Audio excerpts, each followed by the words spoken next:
mwari kudenga ndinosimudza maoko angu ndinodana kwamuri Baba.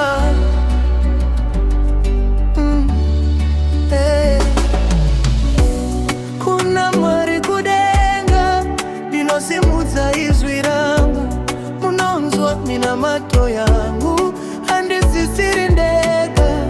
Kuna mwari kudenga ndinoyesa tariro yangu, munondisimudza Baba kana ndawira pasi.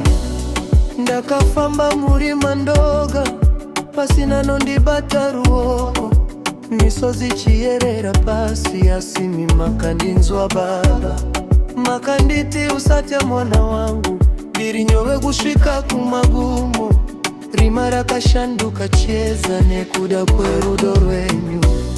Kuna mwari kudenga ndinosimudza izwi rangu, munonzwa minamato yangu handisisiri ndega.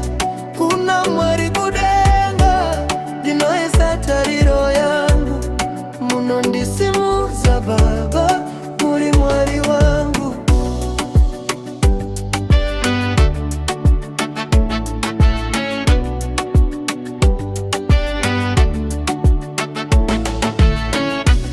Pandakatadza nzira yangu ndikarasika muupenyu, makanditsvaka nerudo mukandimutsa zvakare.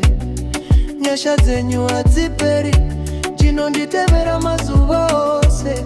Ndinopira moyo wangu kwamuri Baba vekudenga. Ndichadana kwamuri, musingandisiye Baba. Muri dombo randinomira nandizwa kaipa.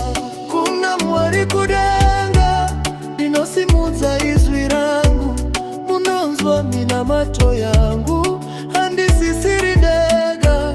Kuna mwari kudenga ndinoyesa tariro yangu, munondisimudza Baba.